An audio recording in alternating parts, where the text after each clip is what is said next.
ஜூலை 2025 அந்த காலகட்டம், அந்த மாதம் மகர ராசிக்கு எத்தகைய ஒரு மாதமாக இருக்க போகுதுன்னு நம்ம பார்க்க போறோம்.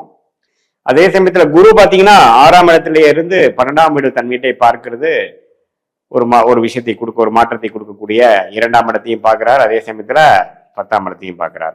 ஸோ 10, 12, 2 பார்க்கக்கூடிய குரு பாத்தீங்கன்னா வேலை தொழில் விஷயமாக, உத்தியோகஸ்தரா இருந்தாலும் சரி, தொழில் அமைப்பில் இருக்கிறவங்களா இருந்தாலும் சரி, மாணவர்களா இருந்தாலும் சரி, உயர் படிப்புக்காக போகிறவங்களா இருந்தாலும் சரி, டிரான்ஸ்பர் கொஞ்சம் ஆகக்கூடிய, ஒரு இடத்த மட்டும் ஒரு இடம் மாறக்கூடிய, மாற்றங்கள் ஒன்றுமே மாறாததுன்னு சொல்ற மாதிரி ஒரு மாற்றத்தை கொடுக்கக்கூடிய அமைப்பு வந்து இந்த மகர ராசிக்காரர்களுக்கு இந்த வருடம் முழுவதும் 25 முழுவதும் இருக்கு. அதுல வந்து ஜூலை வந்து ஒரு முக்கியத்துவம் உள்ள ஒரு மாதமாக கண்டிப்பா வருகிறது. ஏன்னா அந்த டைம்ல பாத்தீங்கன்னா குரு வந்து 12ஐ பார்த்து சனி 3ஆம் இடத்துல இருந்து ராகு கேதுகள் 2, 8 இருக்கும் பொழுது மாற்றத்துக்கு வந்து மகர ராசிக்காரங்க ரெடி ஆறாங்க. அதே சமயத்துல மாத கிரகம் என்று சொல்லப்படுகிற புதன் பாத்தீங்கன்னா 7ஆம் இடத்துல இருக்கிறார். அதே சமயத்துல செவ்வாய் 8ஆம் இடத்துல இருக்கிறார்.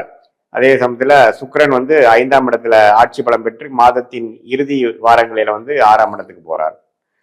சூரியனும் பாத்தீங்கன்னா அட்டமாதிபதி ஆகிய சூரியன் 6ஆம் இடத்துல இருக்கிறார். ஸோ இது எல்லாமே வந்து நம்ம சொன்ன மாதிரி ஒரு மாற்றத்தை கொடுக்கக்கூடிய ஒரு இடம் மாற்றங்கள், அதே மாதிரி சுப முதலீடுகள், ஒரு வீடு, ஒரு இடம், ஒரு வாகனம், அது மாதிரி ஒரு சுப விஷயத்துக்காக சில முதலீடுகள் செய்வது, அதனால கொஞ்சம் கடன் பெறுவது, டாப் அப் லோன் போகிறது, பர்சனல் லோன் போகிறது, ஒரு கூட்டமைப்பினால ஒரு தொழில் அமைப்பு ஆரம்பிக்கிறது, இது மாதிரி சில முயற்சிகள் திருவினையாக்கக்கூடிய, டக்குன்னு முயற்சி எடுத்தா டக்குன்னு முடியக்கூடிய அமைப்புகள் வந்து இந்த ஜூலை மாதம் வந்து இது மாதிரி பண போக்குவரத்துல வந்து ஒரு எதிர்பாராத பண வரவு, அது மூலமாக சில செலவுகள், சுப செலவுகள் செய்து கொஞ்சம் வாழ்க்கையை கம்ஃபோர்ட் பண்ணிக்கிறது.